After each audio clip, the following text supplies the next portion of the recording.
السلام علیکم ورحمۃ اللہ وبرکاتہ ان الحمد للہ والصلاة والسلام علی سید الانبیاء وعلی آلہ وصحبہ اجمعین اما بعد فاعوذ باللہ من الشیطان الرجیم بسم اللہ الرحمن الرحیم انشاءاللہ الرحمن آج کے اس لیسن میں ہم سورۃ البقرہ آیت 272 272 کا ترجمہ اور معنی کی مختصر سی وضاحت پڑھتے ہیں۔ اعوذ باللہ من الشیطان الرجیم بسم اللہ الرحمن الرحیم۔ لیسا نہیں ہے علیکا آپ کی ذمہ داری خدا ہم ان کو ہدایت دینا، ولیکن اللہ لیکن اللہ یہدی من یشاء جس کو چاہتا ہے ہدایت دیتا ہے، وما تنفقوا من خیر اور جو کچھ بھی تم خرچ کرو گے کسی بھلائی سے، کچھ بھی خیر کا کام تم کرو گے، فلی انفسکم تو وہ تمہارے ہی واسطے ہے، وما تنفقون اور تم تو خرچ نہیں کرتے، الا ابتغاء وجہ اللہ سوائے اس کے کہ تم اللہ کے چہرے کا دیدار کر سکو، وما تنفقوا اور تم اس لیے بھی خرچ جو کرو گے تم من خیرن کچھ بھی بھلائی سے، یوفا الیکم تمہیں پورا پورا دے دیا جائے گا، وانتم لا تظلمون اور تم پر کچھ بھی زیادتی نہ کی جائے گی۔ اے نبی آپ کے ذمے ان کو ہدایت دے دینا نہیں ہے، لیکن اللہ ہدایت دیتا ہے جس کو بھی چاہتا ہے، اور جو کچھ بھی تم خرچ کرو گے تو وہ تمہاری ہی جانوں کے لیے بھلا ہے، اور جو کچھ بھی تم خرچ کرتے ہو اللہ کے چہرے کے دیدار کے لیے، اور جو کچھ بھی تم خرچ کرتے ہو بھلائی سے تمہیں لوٹا دی جاتی ہے اور تم پر ظلم نہیں کیا جاتا۔ اس آیہ مبارکہ میں اللہ تبارک و تعالیٰ نے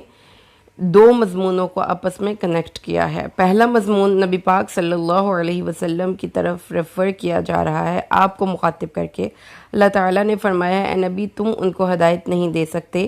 لیکن اللہ جس کو چاہتا ہے ہدایت دیتا ہے۔ یہاں سے یہ مطلب نکلتا ہے کہ نبی کریم صلی اللہ علیہ وسلم کو اللہ نے اس چیز کا اختیار نہیں دیا کہ وہ لوگوں کو ہدایت کے راستہ دکھا سکیں۔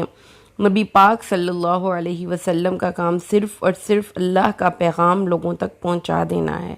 تو اس کو دل تک پہنچانا اور اس کو ہدایت کی دولت سے نوازنا یہ اللہ کی مشیت اور حکمت ہے، اور یہ ہدایت اللہ تعالیٰ خود دیتا ہے، اللہ کے نبی بھی کسی کو ہدایت نہیں دے سکتے۔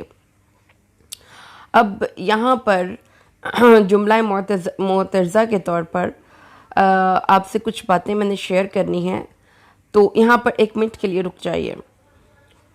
میرے اس گروپ میں ایسے لوگ جن کا یہ عقیدہ ہے کہ نبی پاک صلی اللہ علیہ وسلم لنگر بانٹتے ہیں، نبی پاک صلی اللہ علیہ وسلم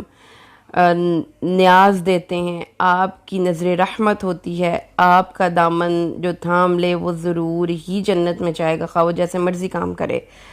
تو اپنے اس باطل عقیدے کی اصلاح کر لیجئے۔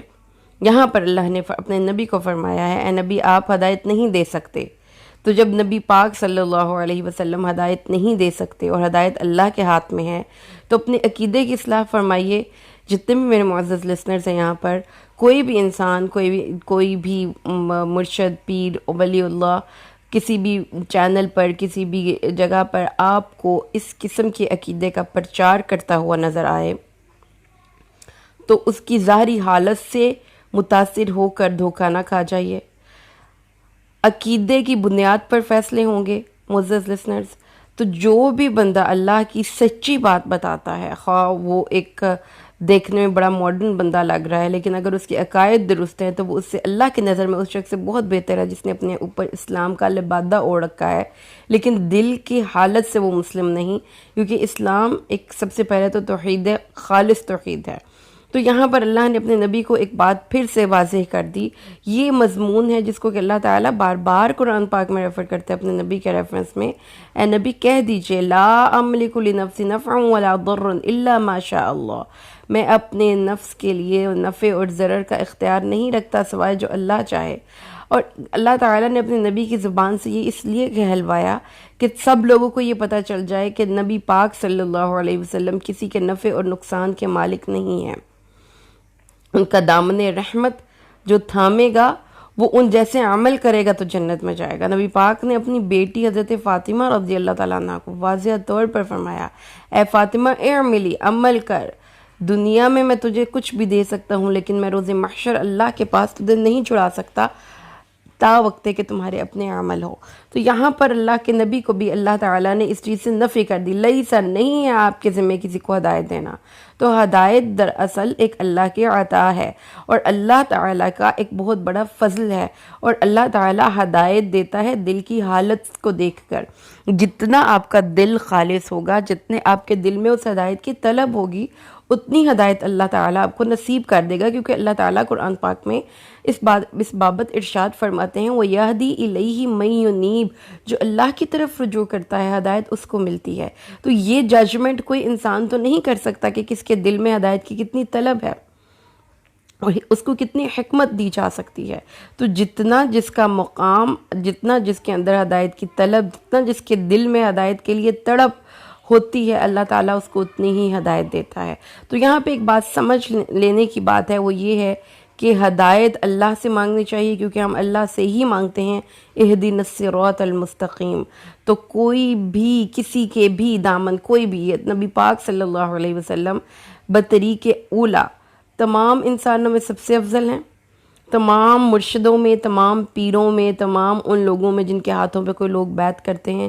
ان سب سے ٹاپ پہ انسانوں میں موجود ہیں، لیکن وہ بھی کسی کو ہدایت نہیں دے سکتے۔ تو پھر اپنے باطل عقیدے کی اصلاح کیجئے، کسی کے ساتھ بیعت کر لینا، کسی کے پیچھے چل جانا، مراقبے کر لینا، فلاں بزرگ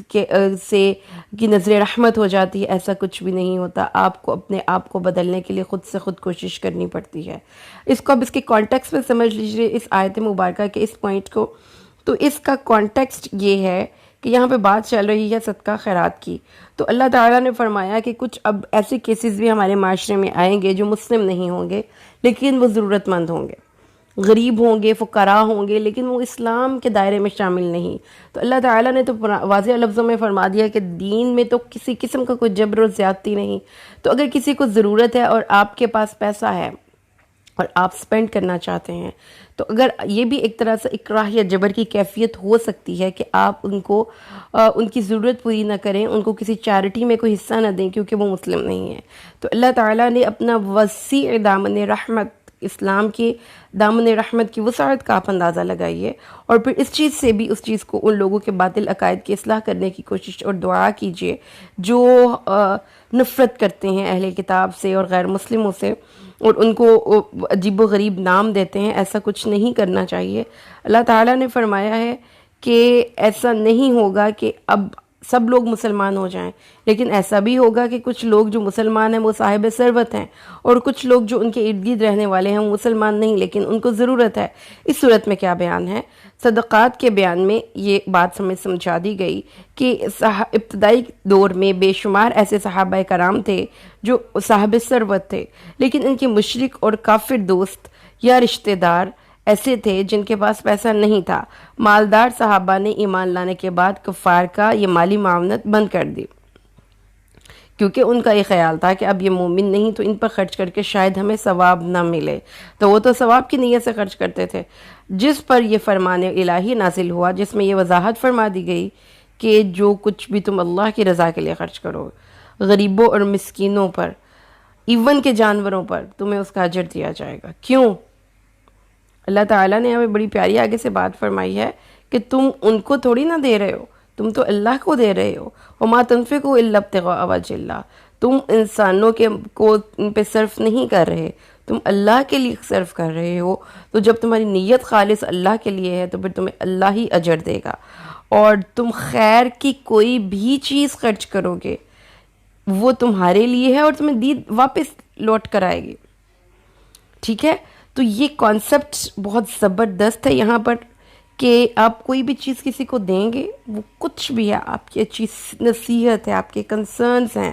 آپ کا وقت ہے، آپ کا پیسہ ہے، آسانیاں بانٹنے والوں کے لیے آسانیاں آتی ہیں، اگرچہ کہ وہ شخص نہ آپ کو ریٹرن کرے، اللہ کی ذات واپس کرتی ہے، اور یہ یہاں پر اس نے آپ سے باری تعالیٰ نے وعدہ کیا ہے۔ تو اللہ تعالیٰ نے ہمیں یہاں پہ جو بات سمجھائی ہے وہ یہ ہے، نمبر 1 کہ ہدایت کل کی کل اللہ تبارک و تعالیٰ کے ہاتھ میں ہے، جس کو چاہتا ہے وہ ہدایت دیتا ہے۔ یہ ہدایت ہمارے نبی بھی کسی کو نہیں دے سکتے۔ اگر آپ کی سمجھ میں یہ بات نہیں بیٹھتی تو پھر اللہ سے اپنی سمجھ کے فہم کے کھلنے کی دعا کریں اس اصول کو غلط نہ کہیں، کیونکہ گریڈ 2 میں جو بچہ بیٹھا ہوگا اس کو گریڈ 8 کی چیزیں سمجھ میں نہیں آئیں گی، تو اپنے گریڈ کو انکریز کی دعا کریں، یا اللہ وہ بات مجھے نہیں سمجھ میں آ رہی، مجھے سمجھا دے۔ اور دوسری بات جو یہاں پہ کسی بھی پیر فقیر اولیاء اللہ کے مزار پر جا کر ان کی زندہ اولیاء کسی کے پیچھے چلنا کوئی اسلام نے ہمیں نہیں بتایا، اس لیے ایک کتاب اللہ کا پرچار کریں، اسی کی طرف سب کو بلائیں، کسی شخصیت پرستی کی طرف کسی بھی انسان کو مائل کرنے کی ضرورت نہیں۔ جب یہ بات نفی ہو گئی کہ نبی پاک کسی کو ہدایت نہیں دے سکتے، تو معاشرے میں کچھ ایسے لوگ بھی تھے اس وقت جو کہ ہدایت نہیں تھی اللہ نے ان کو نصیب فرمائی، کیونکہ ہدایت کا کنیکشن ڈائریکٹ آپ کے دل کی طلب سے ہے، جتنا مانگیں گے اتنا ملے گا، جتنا اس راستے کے لیے قربانیاں دینے کے لیے آپ تیار ہوں گے اتنی ہی ہدایت اللہ آپ کو ودیعت کرے گا۔ لہذا جب اللہ نے آپ کے دل کی حالت کی پروپورشنل آپ کو ہدایت دینی ہے تو اپنے دل کو پھر چینج کرتے رہیں، عقائد کی اصلاح کریں، اللہ کا قرب حاصل کرنے کے لیے ذریعے تلاش کریں، اور یہ ایک سب سے بہترین ذریعہ ہے کہ آپ اپنے پاس جو بھی خیر اللہ نے آپ کو نصیب کی ہے، خیر کا لفظ عام ہے، ہر وہ اچھی چیز، وہ مرغوب چیز، وہ محبوب چیز جو آپ اپنے لیے پسند کرتے ہیں، وہ آپ کا کپڑا، آپ کا لباس، آپ کے بچوں کا سکول، آپ کا اچھا وقت، آپ کے لیے پیسہ، آپ کی جیولری، آپ کے لیے اگر آپ ایک دکاندار ہیں آپ کے مال، یہ سب کچھ آئے گا اس میں۔ تو جو کچھ بھی خیر ہے آپ کے پاس، آپ اس میں سے کچھ نہ کچھ اللہ کے راستے میں خرچ کرتے رہیں، تو اللہ نے پھر وعدہ کیا ہے کہ جو خیر تم اللہ کے راستے میں خرچ کرو گے وہ تمہیں ریٹرن کر دی جائے گی، اور تم پر ظلم نہیں کیا جائے گا۔ تو یہ ذہن میں رکھنا کہ تم انسانوں کو نہیں دے رہے، اللہ تعالیٰ نے قرآن پاک میں اور مقام پر فرمایا ہے کہ جنت کا سلسبیل مقام ان کو ملے گا جو یتیموں، مسکینوں اور اسیروں کو کھانا کھلاتے تھے، اور ان کے دل میں یہ اسٹرانگ بلیف تھا، انما نطعمکم لوجہ اللہ، ہم اللہ کا پیارا اور خوبصورت چہرہ دیکھنے کے لیے تم پر خرچ کرتے ہیں۔ تو اللہ تعالیٰ نے فرمایا ہے کہ پھر وَلَسَوْفَ يَرْضَىٰ، اللہ ان سے راضی ہو جائے گا۔ اللہ تعالیٰ کے ساتھ ہمارا یہ ایک کنیکشن ہے، ایک کمٹمنٹ سمجھ لیجئے کہ اللہ تعالیٰ آپ کو ترغیب دلا رہا ہے اس غریب انسان کو دینے کی جو آپ کو خود سے خود ریٹرن نہیں دے سکتا، لیکن وہ ریٹرن اللہ آپ کو خود دے گا، اللہ کا وعدہ ہے، اس وعدے کو سمجھ لیجئے۔ تو یہاں پر اہل علم نے اس کی تفسیر یہ فرمائی ہے کہ عام صدقہ مستحق کافر اور مشرک کو دیا جا سکتا ہے، لیکن زکوٰۃ کے لیے کوشش یہی کریں کہ وہ کسی مسلمان کو ہی دیں۔ اور اس کے بعد ایک اور سوال ہے کہ جس کو زکوٰۃ یا صدقہ دیا جا رہا ہو اس کو بتانے کی بھی ضرورت نہیں ہے کہ میں آپ کو زکوٰۃ دے رہا ہوں یا میں آپ کو صدقہ دے رہا ہوں۔ اگر آپ کو لگتا ہے کہ آپ کو کوئی رشتہ دار ایسا ہے جس کے بچے کے اسکول کی فیس نہیں جمع، جو کوئی بیمار ہے، جس کے پاس گھر نہیں ہے، جس کے پاس کوئی ایسی اپنا سورس آف انکم نہیں ہے، آپ اس کا کاروبار شروع کروا کے دے سکتے ہیں۔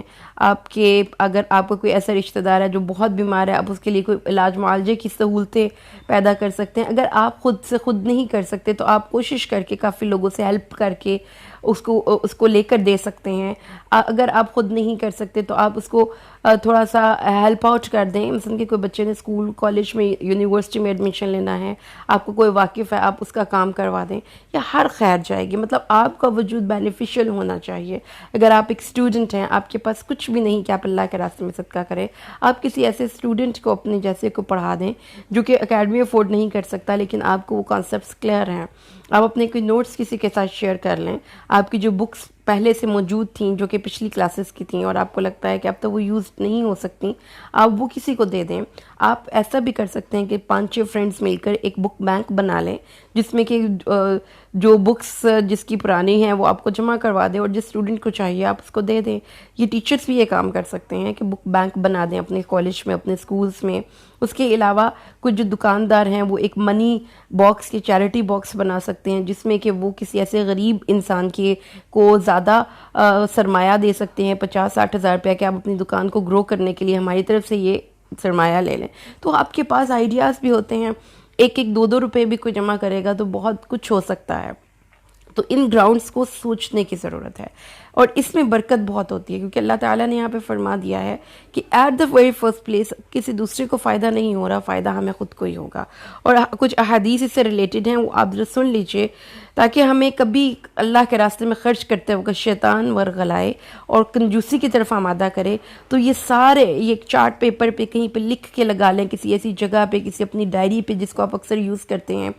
اپنے لیپ ٹاپ پہ، اپنے کہیں پہ یہ لکھ کے لگا دیں کہ صدقہ کرنا مجھے فائدہ دیتا ہے، صدقہ میں کسی پہ نہیں کر رہا، میں اپنے اوپر کر رہا ہوں۔ آج خوشحالی میں اللہ کے راستے پہ خرچ کروں گا تو کل تنگی میں اللہ مجھے تنہا نہیں چھوڑے گا، میں کسی کے لیے آسانی کا باعث بنوں گا تو کل کو میرے لیے آسانیاں پیدا ہوں گی۔ تو یہ ایک بہت خوبصورت، یہ آپ کی سیلف کیئر کی ایک بہت بڑی فارم ہے، جس کو کہ آپ نے خود کو سمجھانا ہے۔ رسول اللہ صلی اللہ علیہ وسلم نے، بخاری کی حدیث ہے، جس مسلمان کے کھیت سے کسی انسان یا جانور نے دانہ کھایا، اس کو بھی صدقے کا ثواب ملے گا۔ تو اللہ تعالیٰ بہت وسیع دینے والا ہے، اور بہت اجر کے حساب سے بہت اچھا ریکارڈ کرنے والا ہے۔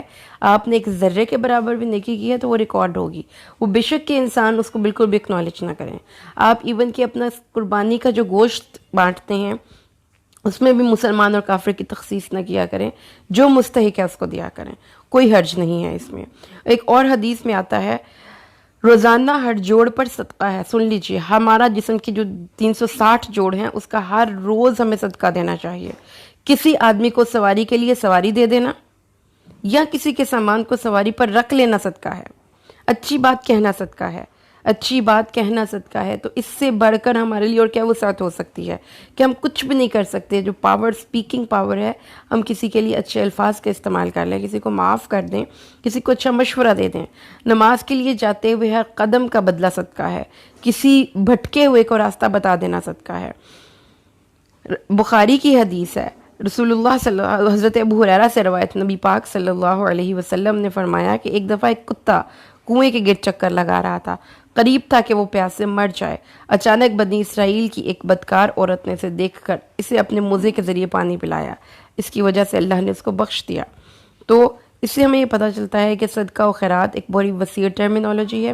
اس میں آپ کے پاس مال ہے، آپ کے پاس نالج ہے، آپ کے پاس وقت ہے، آپ کے پاس پیسہ ہے، آپ کے پاس کوئی کاروبار کر رہے ہیں، آپ کے پاس کوئی اچھے آئیڈیاز ہیں، آپ کچھ نہیں کر سکتے، آپ کا کوئی سوشل سرکل ایسا ہے، آپ آسانیاں بانٹیے، آسانیاں بانٹیے، اور حریص ہو جائیے آسانیاں بانٹنے کے لیے۔ آپ کے پاس کچھ بھی ہے اس کو اللہ کے راستے میں دیا کریں، اور یقین کے ساتھ کہ یہ واپس مجھے ہی ملے گا۔ اللہ سے دعا ہے کہ اللہ تعالیٰ ہمیں قرآن کو پڑھ کر سمجھ کر عمل کرنے کی توفیق عطا فرمائے، آمین۔ بارک اللہ لی ولکم فی القرآن الحکیم، ونفعنی وإیاکم بالآیات والذکر الحکیم۔ السلام علیکم ورحمۃ اللہ وبرکاتہ۔